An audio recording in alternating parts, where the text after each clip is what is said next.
Bonsoir à tous, on vous emmène au cirque ce soir dans notre magazine M à l'occasion du festival Up qui commence demain. Au programme aussi une rencontre avec Dédiqué qui a plus de 30 ans de carrière comme DJ, vous verrez il a vraiment la pêche. On va recevoir aussi la porte-parole du WWF qui vient de mettre Bruxelles à l'honneur et on commence cette émission par les violences policières. Elles ont été dénoncées par les manifestants il y a quelques jours. Hier encore, des policiers ont été arrêtés, des policiers de la police des chemins de fer pour des violences à l'encontre d'un SDF. Alors, ces violences policières sont-elles en recrudescence? C'est ce qu'on va tenter de savoir avec nos invités. Stéphane Deldic, bonsoir. Bonsoir. Alors, vous êtes permanent CSC, Service public groupe police. Alors, est-ce qu'il y a une recrudescence des violences policières? Vous qui êtes sur le terrain, est-ce que vous diriez ça? Non, je ne le dirais pas. La violence policière, tout comme la violence à l'égard des policiers, a toujours existé.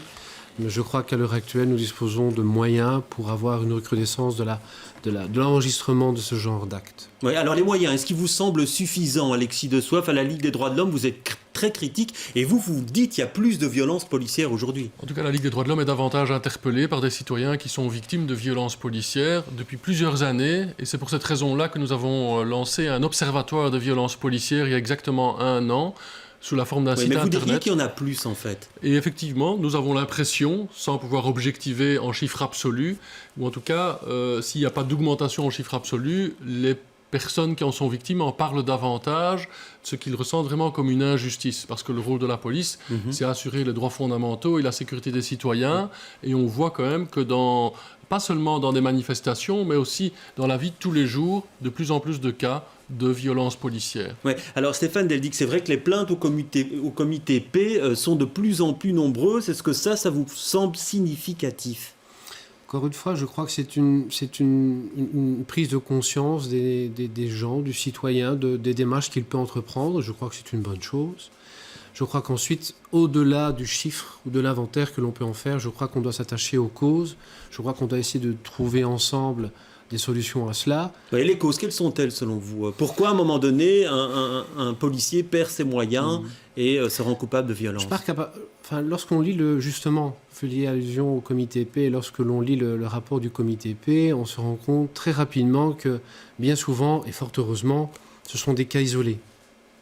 Le public, le policier qui est concerné par cet acte, lorsqu'il commet la violence, c'est souvent un policier qui le fait une fois parce qu'il y a une situation qui s'est présentée. Donc c'est plutôt rassurant. Maintenant, je dois bien dire qu'au niveau donc, des recommandations que le comité P a fait, on peut s'y retrouver et on s'y inscrit.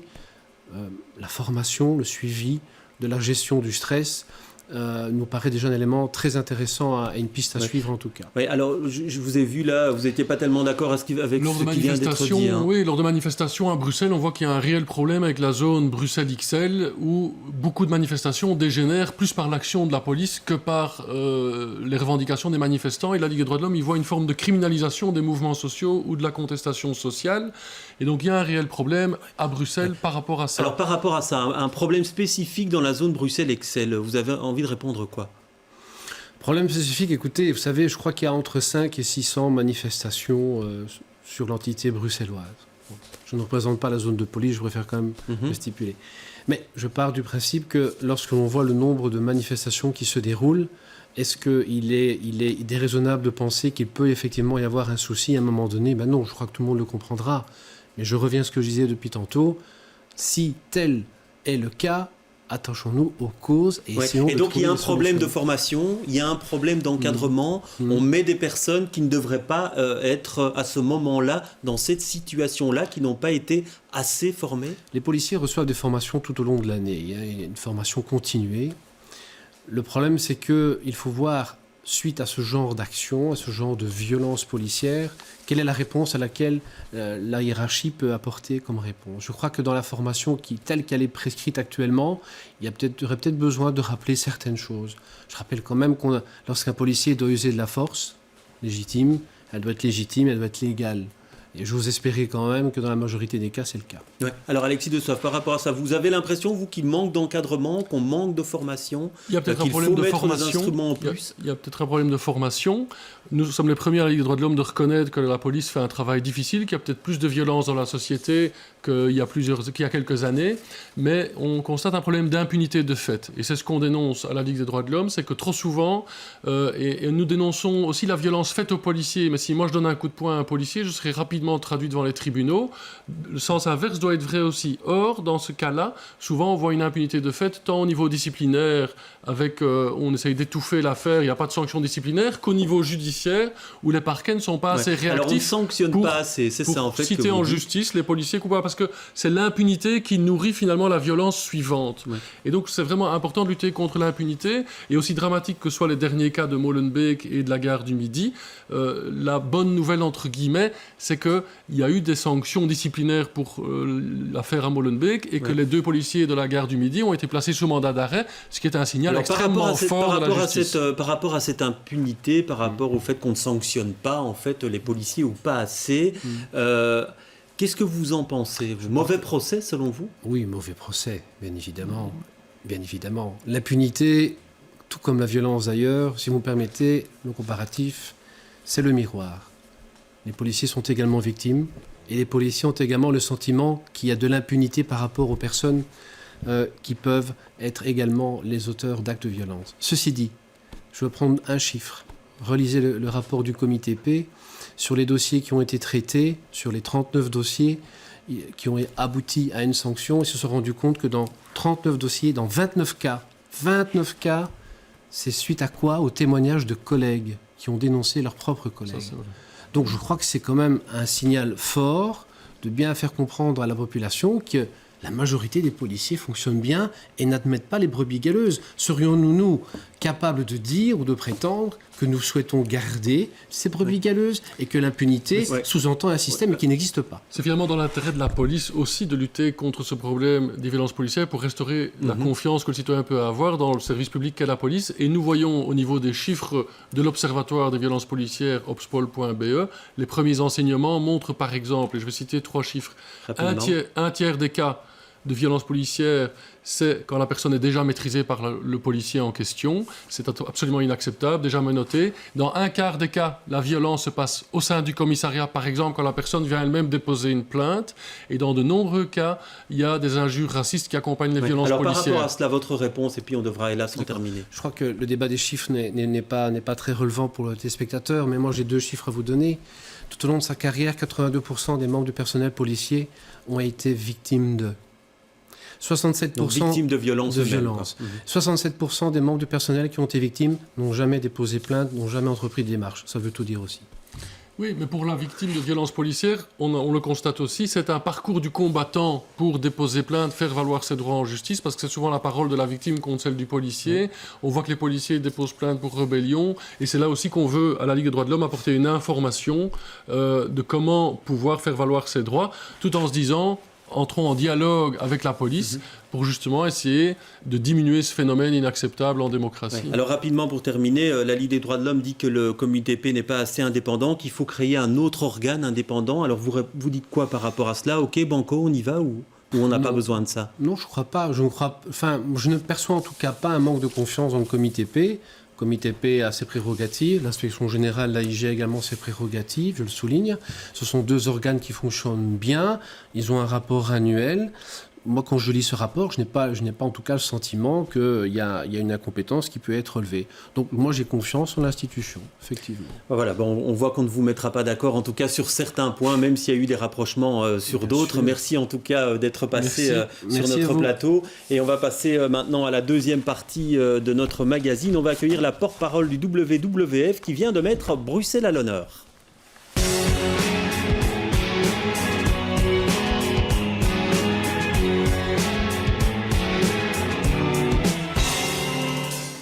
Gwendoline Diatour, bonsoir. Alors WWF, on connaît cette association qui prône la défense de l'environnement sous toutes ses formes. Alors Bruxelles, lauréat belge de Lost Our City Challenge. Qu'est-ce que votre association a voulu faire en mettant comme ça Bruxelles à l'honneur? La féliciter pour ce qu'elle fait en matière de bâtiments passifs? Oui, notamment, donc juste une petite précision, l'Earth Hour City Challenge, c'est donc un concours international auquel 163 villes dans le monde, issues de 14 pays, ont participé. C'est un concours qui a été initié par le WWF. Mais pour l'instant, Bruxelles n'est que lauréat belge. Donc, Tout à fait. Et donc, la première étape, c'était au sein de chaque pays participant, sélectionner la ville gagnante. Il faut savoir que pour cette première édition de l'Earth Hour City Challenge en Belgique, il y a eu tout de même 6 villes qui ont participé, donc Namur, Moucron, Malines, Anvers, Gand et la région Bruxelles-Capitale. Et effectivement, ce que nous avons fait aujourd'hui, c'est remettre le prix belge à la région Bruxelles-Capitale. Et donc, en fait, Bruxelles va rendre obligatoire le standard passif pour tous les bâtiments à partir de 2015. Elle devance donc la norme européenne. Ce sera en 2020 seulement pour le reste de l'Europe. C'est ça, aujourd'hui, que vous avez voulu souligner. Oui, donc c'est un concours qui vise à encourager les villes à faire de l'action en faveur du climat. Et effectivement, ce que le jury international a aimé chez la région Bruxelles-Capitale, c'est notamment le fait que c'est une région pionnière en matière d'imposition de normes passives pour les bâtiments, mais également, le jury a également souligné les engagements bruxellois qui a permis de diminuer de 25% la consommation énergétique. Ouais, mais justement, des est-ce que ça tombe pas mal votre prix parce qu'on vient de vivre un pic de pollution et là, Dieu sait que la région bruxelloise n'est pas vraiment un bon élève, puisqu'on a été sous le smog pendant plusieurs jours. C'est clair, et ce prix ne veut absolument pas dire que la région Bruxelles-Capitale est une ville 100% verte, qu'elle est au bout du chemin, pas du tout, mais ça montre que c'est une région qui est sur la bonne voie. Ça reconnaît qu'il y a des efforts qui sont faits. Bien sûr, il reste toute une série de choses à faire, et les particules fines, le gros problème que nous avons vécu, est vraiment lié au problème de la mobilité à Bruxelles qui doit encore clairement être résolu. Oui, ça a été souligné par des participants en fait, à ce concours également. Oui. En fait, les gens pouvaient aussi également participer. Et là, c'est quelque chose qu'ils ont souligné par rapport à Bruxelles. Effectivement, donc les citoyens pouvaient s'exprimer et ce qui ressort majoritairement, c'est tiens, il faut revoir la mobilité bruxelloise pour trouver des alternatives crédibles et efficaces à la voiture individuelle dans Bruxelles. Alors Bruxelles est le lauréat belge. C'est pas encore le gagnant au niveau international puisque ça, ce ne sera connu que dans quelques jours. Est-ce que vraiment la région bruxelloise a une chance d'être distinguée au niveau international ? Alors, comme je l'ai dit, il y a 14 villes qui sont les capitales nationales des 14 pays participants. Elles ont toutes leurs chances aujourd'hui. Je suis incapable de vous dire, voilà... Donc ce sera le 27, il va falloir patienter. Le 27 mars, il va falloir patienles et Bruxelles pourra peut-être gagner. Et le WWF invite, comme chaque année, on va dire, le 29 mars, cette fois-ci, tous les Belges, en fait, et dans le monde entier, tout le monde à éteindre sa lumière. Alors, on a parfois parlé d'opération gadget, en disant à quoi ça sert d'éteindre ces lumières pendant une heure ou de débrancher ces appareils électriques pendant une heure, à quoi ça peut bien servir. Alors vous persistez et vous signez, c'est une opération utile ? Bien sûr, c'est une opération, c'est la plus grande action de sensibilisation au monde pour le climat. C'est quelque chose qui fait un peu tilt dans la tête des gens et c'est l'occasion chaque année de retaper sur le clou. Alors bien sûr, le but n'est pas de faire des économies d'énergie pendant une heure. Le but, c'est que chaque jour de l'année, des efforts soient faits dans ce sens. Mais nous invitons chacun à participer à l'édition de cette année en allant s'inscrire sur notre site via le www.be. Ouais, donc c'est le 29 mars entre 20h30 et 21h30. Est-ce que vous avez une idée en région bruxelloise de combien de personnes ont participé lors des précédentes éditions? C'est très très difficile à quantifier, mais évidemment nous invitons le maximum de gens à participer et surtout au quotidien de faire des actions en faveur du climat puisque ça nous concerne tous et c'est notre bien-être à tous qui est en jeu. Très bien, merci d'être passé sur ce plateau. Alors je ne sais pas si vous parviendrez à convaincre notre prochain invité de débrancher ses platines pendant une heure. On lui posera la question, pourquoi pas. Alors c'est Dédiqué qu'on va accueillir dans quelques instants, mais tout de suite je vous propose de le découvrir en action. With more than 30 years of DJ career, he's still the number one, playing all around the world, bringing you the best mixes and remixes. Are you ready? To make some noise for my man DJ Daddy K. Make some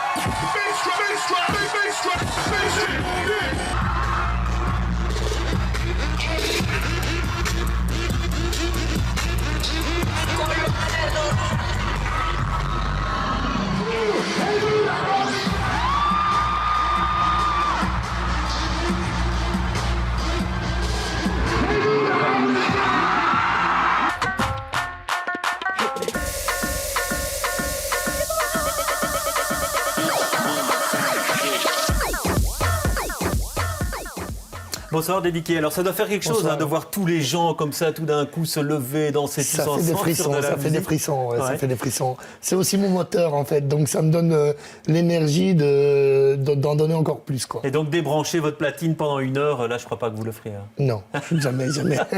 Alors ça fait plus de 30 ans maintenant que vous êtes derrière vos platines. Qu'est-ce qui a changé dans votre job en 30 ans ? L'évolution, il y a quand même eu une évolution au niveau déjà du matériel et aussi de la façon dont les gens perçoivent la musique aujourd'hui. Donc j'ai un peu suivi cette évolution et heureusement, j'ai toujours la chance d'être parmi le top aujourd'hui, 30 ans après.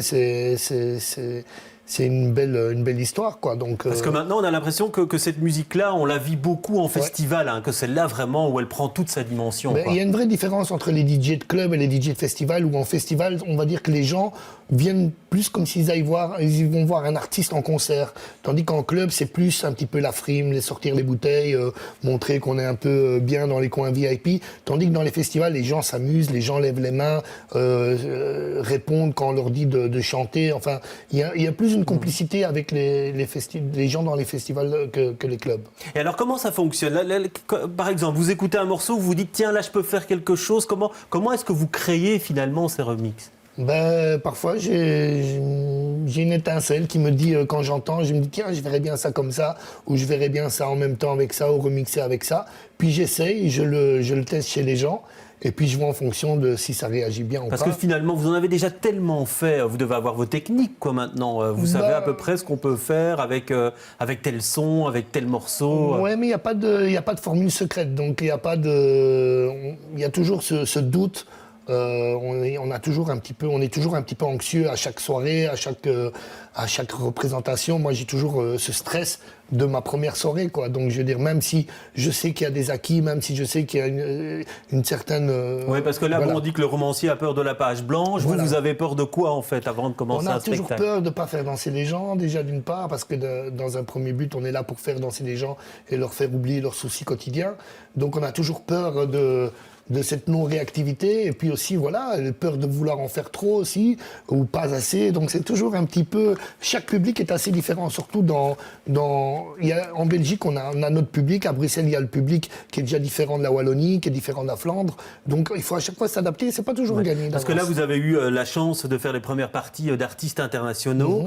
Alors on sait que c'est pas simple, les premières parties, c'est parfois ingrat. Qu'est-ce que vous en avez pensé, finalement, arriver là et essuyer les plâtres, on va dire ça comme ça, avant l'arrivée de la très grande star? En fait, c'est vrai que c'est jamais gagné, surtout quand on fait la première partie de Rihanna ou de Robbie Williams ou Jason Derulo ou peu importe.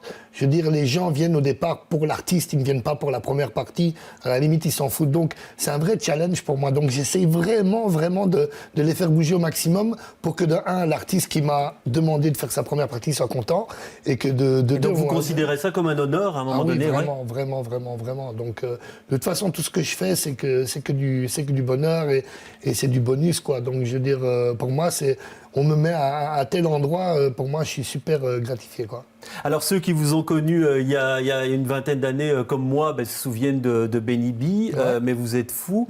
Quand vous regardez dans le rétro, en fait, cette période-là, vous êtes un petit peu nostalgique de cette période-là ou pas vraiment? Pas vraiment. Je trouve que j'ai eu cette chance de faire la continuité de notre superbe aventure, qui était vraiment incroyable dans les années 90. Et donc je suis super reconnaissant. C'est ce qui m'a permis aussi d'atteindre le grand public quelque part et de pas être juste concentré sur un public clubbing ou autre chose. Donc aujourd'hui, monsieur et madame tout le monde connaissent Dédiqué parce qu'ils m'ont connu notamment via le groupe Benny B. Donc et puis on a vécu des trucs de dingue, quoi. Je veux dire, ce sera à refaire, je signe direct, quoi. Parce que certains ont pris d'autres voies, vous êtes toujours accroché en disant non, c'est mon truc et moi j'abandonne pas. Malheureusement, je ne savais pas faire grand chose, donc j'ai vraiment insisté dans ce domaine-là, mais la musique, ça a toujours été pas mon point fort, mais mon dada depuis que je suis tout petit. Donc, j'étais un fan de Claude François quand j'étais tout petit. Donc, je refaisais les représentations de Claude François. Enfin, j'étais un grand fan. Et donc, j'ai toujours eu ça en moi, je pense. Et je pense pas que je me voyais faire autre chose. Et maintenant, donc, après plus de 30 ans, qu'est-ce que vous avez encore à prouver, selon vous?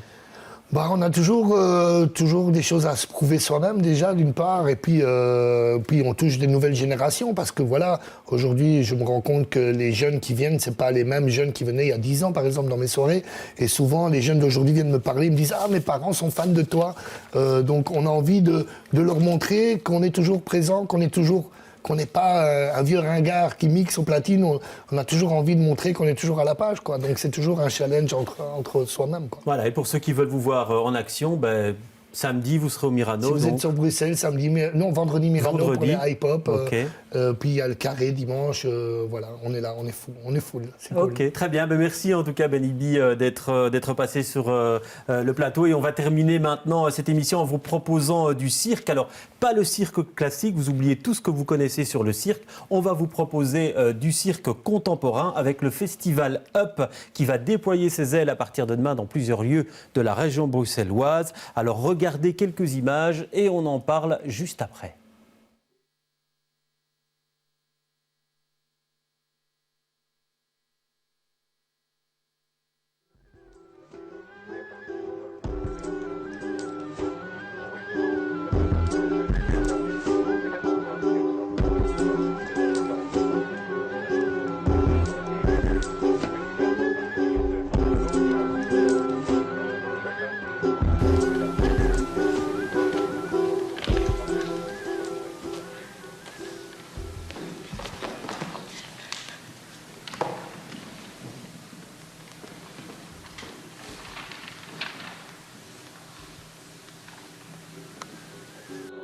Alors je disais, pas vraiment du cirque classique. Alors Jessica de Vliegereux, ce spectacle c'est Beholders.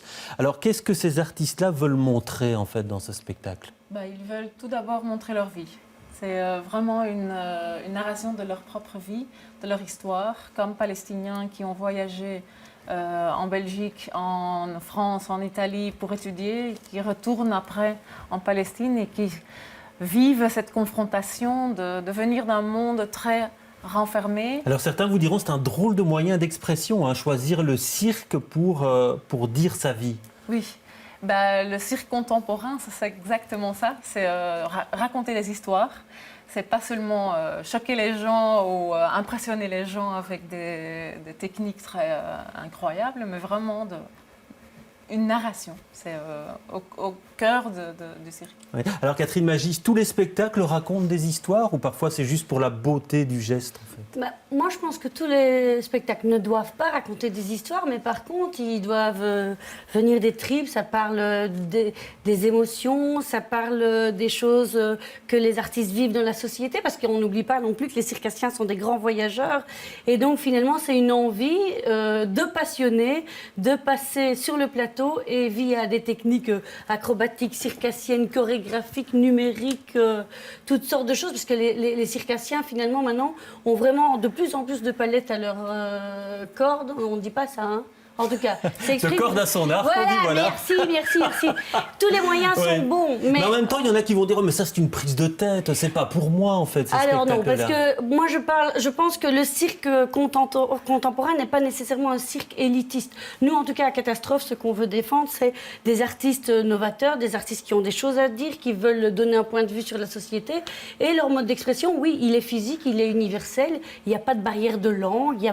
C'est le corps qui parle et qui est mis à brut, et surtout c'est une envie de contact et de communication. Donc en tout cas je vous rassure, sur le festival Up c'est du contemporain mais c'est du très accessible. Alors cette école de cirque palestinienne, est-ce qu'elle est bien vivante? Est-ce qu'il y a beaucoup d'artistes? Est-ce que vraiment il y a un vivier là aussi?